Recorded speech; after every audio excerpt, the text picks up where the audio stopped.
Kenapa motornya? Mogok? รถเสียครับ Hah? รถเสียครับ Lur, nggak sengaja. Ternyata sama kita penyuka bandana. Kita sehati, Lur. Makanya motornya jejak, mogok. Dari Jakarta terbang ke Bangkok, mimpi indah.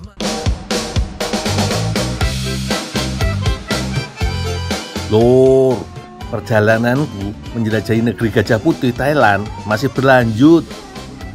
Pokoknya selama duit di dompet masih ada, seluruh provinsi mau tak jelajahi. Sekarang aku sudah berada di Nakan Patom, Provinsi Ratchaburi, Lur. Sekitar 80 km dari kota Bangkok. Suasananya persis kayak di Indonesia yo.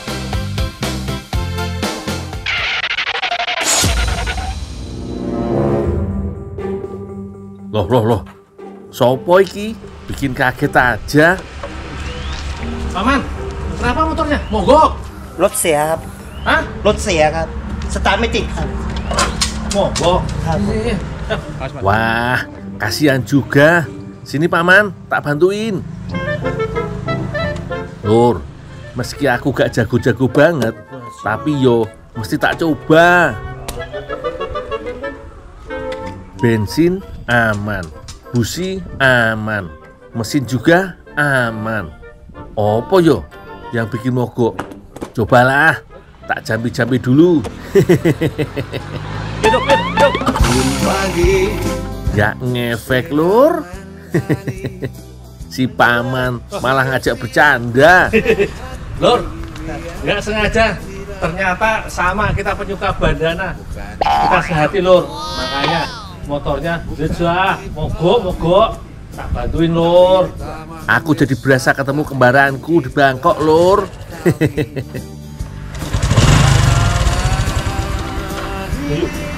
Ya wis lah, tak dorong aja.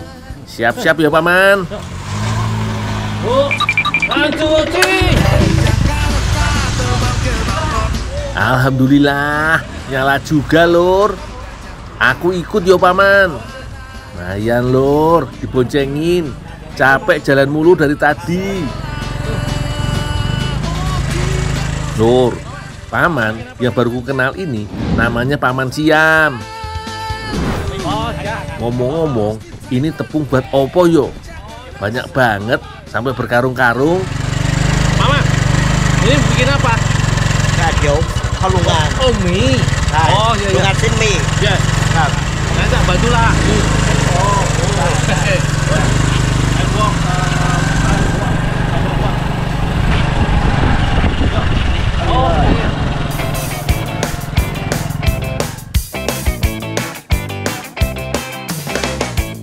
Sini? ใช่เดี๋ยวเข้าโรงงาน Oh, ya. Tuh. Ayo. Ya, nih.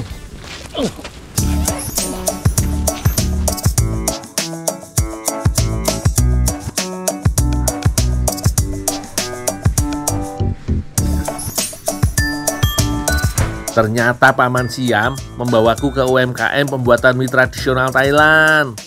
Namanya Sen Mie Tiao. Lur, lumayan, Lur. Habis numpang dapat kerjaan. Suruh bantu-bantu mau bikin mie nih. Tapi mie-nya bentuknya kayak mas. Belum tahu nih, Lur. Mie putih atau mie kuning nih. Makin penasaran aku, bedanya pembuatan mie di sini sama di Indonesia, Lur. Paman, berapa kilo ini? 30 kilo? Oh. Aku bantu bikin adonannya dulu, Lur. Tepung yang aku angkat tadi ditimbang lagi agar sesuai untuk satu takaran adonan. Satu adonan ini terdiri dari 30 kg tepung terigu dan 1 ember air garam yang sudah diberi pewarna makanan. Kalau timbangannya sudah pas, langsung aja masukkan ke dalam mixer raksasa kayak gini.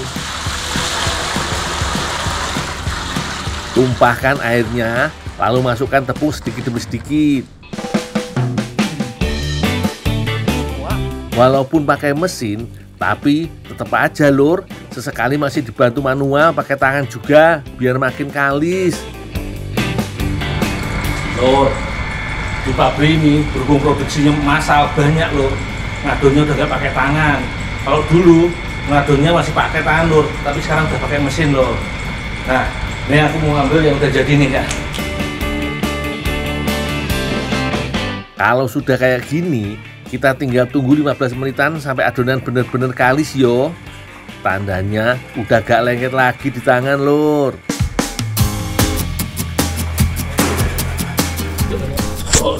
Pindahkan adonan ke dalam tampah.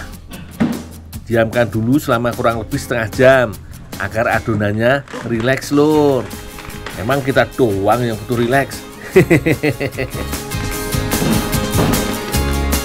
Oh iya lur, pabrik Senmi Tiao ini ternyata sudah beroperasi selama 65 tahun loh. Dan masih eksis aja sampai sekarang. Pemiliknya sekarang namanya Ibu Tip. Ntar tak kenalin deh lur. Pabrik ini warisan dari kakeknya. Enak jadi pewaris yo. Tim perintis sabar ya. Kompor mati, hujannya turun deras. Udah bisa diolah nih adonannya. Tumpahkan adonan lalu pipih-pipihkan. Biar makin cepet pakai bantuan pipa stainless ini dong. Mantep ini beratnya lur. Si jagoan wajan. Kalau udah agak gepeng, baru deh potong adonan menjadi bentuk panjang kayak gini, mirip ular anaconda. Dari kebun pinggir kali. Lur, sebelum jadi mie yang kecil-kecil, ini dibuat gulungan panjang dulu. Nah, ini dibutuhkan kerjasama 3 orang ya. Satu membentuk, satu ngulur, satu gulung. Dalam 1 bulan, pabrik ini mampu menghasilkan 300 kg mie tiao. Ini sih proses yang rada panjang lur, melintir-melintir adonan mie. Mula-mula, mie yang masih berukuran tebal dan besar dipelintir panjang sampai akhirnya mengecil dan terus mengecil. Lur, jadi setelah proses buat tadi selengan sebesar ini lur, sekarang dikecilin lagi jadi lebih kecil lagi lur. Habis itu nanti dikecilin lagi untuk jadi setengah mie. Baru terakhir dikecilin lagi sampai jadi mie lur. Jadi prosesnya dia cuma digulung-gulung, dari adonan digulung-gulung jadi mie. Pelintir terus sampai mie menjadi semakin kecil dan semakin panjang. Lakukan sampai ukurannya menjadi sebesar jari yo. Ben gak saling lengket, sambil sesekali dikasih tepung lur. Tiap satu tahap proses pelintir mie ini, mie didiamkan lagi selama setengah jam lur. Katanya sih supaya semakin kenyal dan gak gampang putus. Bener-bener yo, butuh kesabaran ekstra buat bikin mie tradisional Thailand ini lur. Terakhir, mie yang sudah seukuran jari kelingking bocah dililit di 2 stik kayu seperti ini. Stik-stik kayu ini nantinya akan sangat berguna pada saat penjemuran nanti lur. Diamkan lagi selama 20 menit. Baris yang rapi ya, ben estetik. Lur, ternyata lur kagak boleh kebalik lur. Jadi susunannya dia harus bener-bener. Jadi kalau gini, nah ini kita harus begini nih. Yang sebelah sini harus jadi sebelah sini.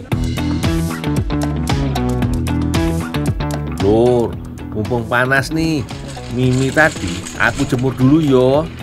Nah, ini yang aku suka, proses penjemuran yang cukup unik. Lur, aku belajar dulu nih lur. Nggak ngerti maksudnya, nggak ngerti caranya. Oh ya, huh? Menjemur mie dengan cara mengaitkan stik-stik kayu pada lubang-lubang yang sudah tersedia di atas jemuran ini.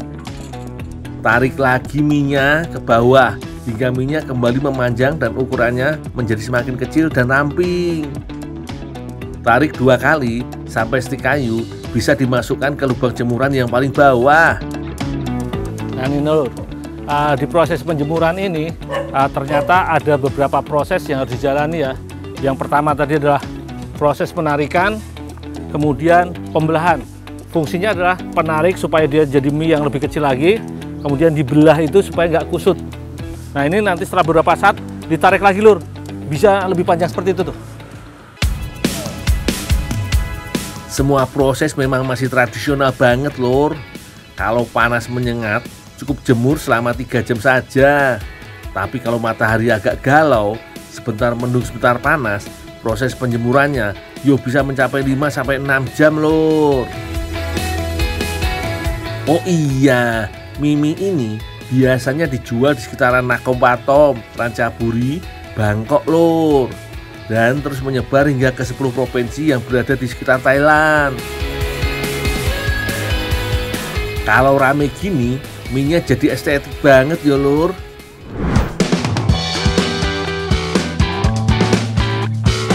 Oh iyo, ada 2 warna mie yang dijual, mie kuning dan mie oranye. Keduanya sama-sama enak lur.